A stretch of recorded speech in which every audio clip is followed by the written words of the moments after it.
Hello, everyone, and good afternoon. I've got what I think is a really interesting piece here today, and I think some of you guys would like to take a look at it as well. This is actually a sword that was surrendered in World War II.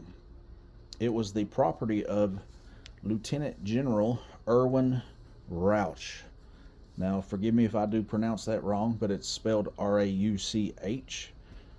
He was actually the uh, commanding general of the 343rd Infantry Division.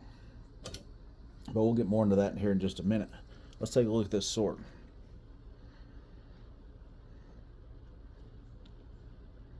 What we got here is a lion head, aluminum based. This is unmarked, but it is definitely the Emil Voos pattern.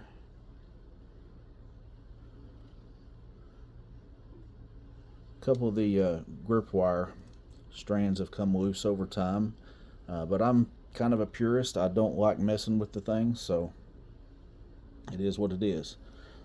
As you can see, it's got a fantastic looking blade.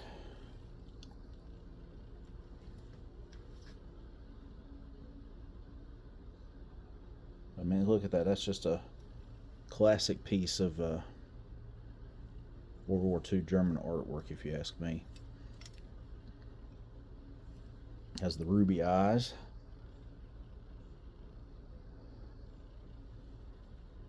Looks great. Looks absolutely great. The scabbard's in great shape as well.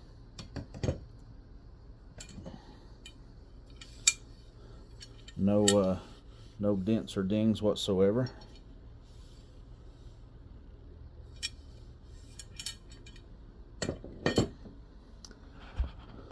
But let's get back to the history of this piece right here.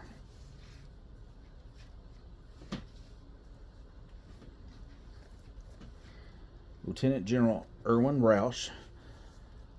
Again, he was the commanding general of the 343rd Infantry Division.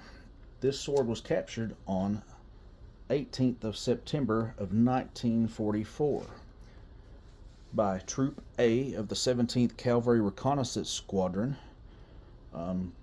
which was commanded by what is now, or I guess he retired as, Brigadier General, U.S. Army. But Troop 17 Cavalry encountered a German pillbox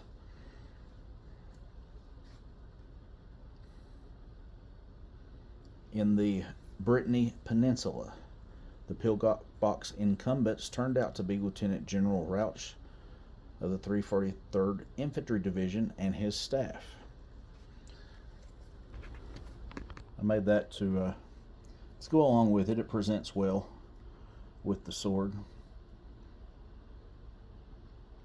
But it's really interesting.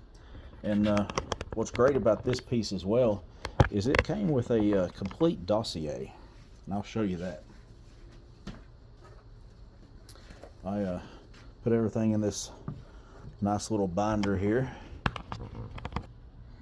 Okay, so here we go. This is the dossier that comes along with this sword.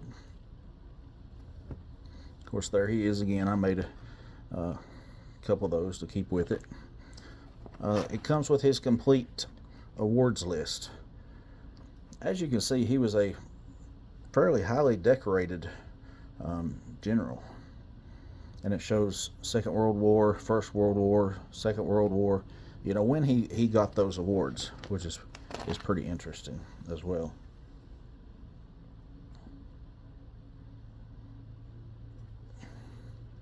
Of course, it comes with the COA of Thomas Whitman, as he received this on consignment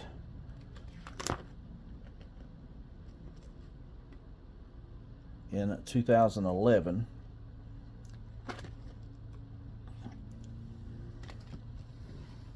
But here's what's great about it too. This is a handwritten note from 2007 from Brigadier General Jones retired himself. So there's the handwritten note. And then the type note. And this is really, really interesting.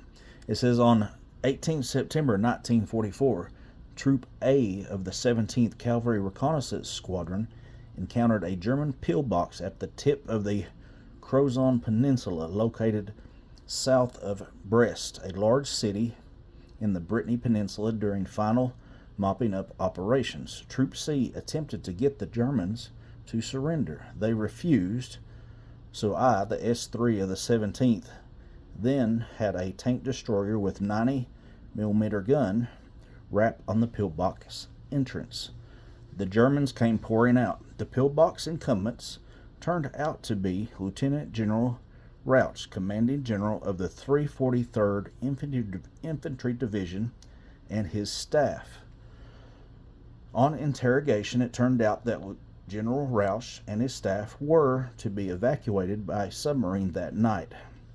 A member of the Troop A presented me with General Rauch's pistol and saber. I later gave the saber to my son, Major William Jones, USMC, retired. General Rauch insisted that he would only surrender to an American general. Brigadier General Ernest, commanding general of Task Force A, was notified. He arrived shortly and formally accepted the surrender. It also has a complete packet of information on both the German troops as well as the American troops. Comes with maps and the peninsula where the pillbox was located.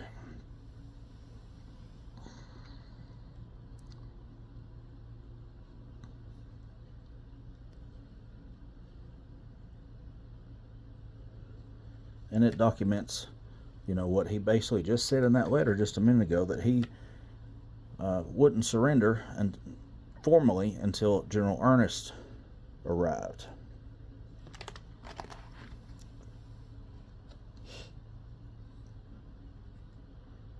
And here's some more documents from the period. Well, these are copies of the documents, I should say.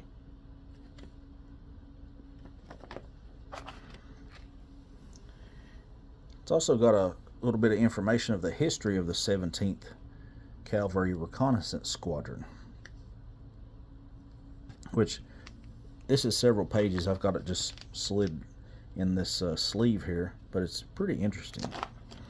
It's got some information on General Jones himself.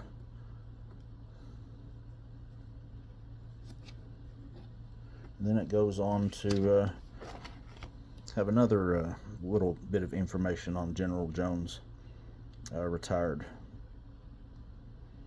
And here highlighted, it says General Jones joined the 15th Cavalry Group and fought with the unit throughout World War II, rising to executive officer of the 17th Cavalry Reconnaissance Squadron.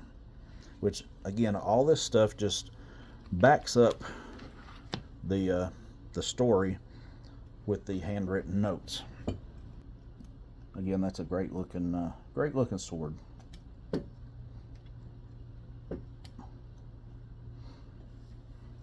It's just rare to come across pieces with the history attached to them like this one is, and so well documented.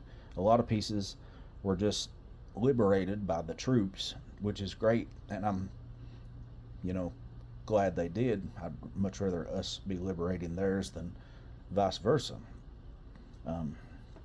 But most of the time these things don't come with the documentation that this has. I mean, this is just stacked with documentation, and it's a really great piece, and I just thought you guys might like to take a look at it tonight. But check us out, give us a like, and thank you, and you all have a good night.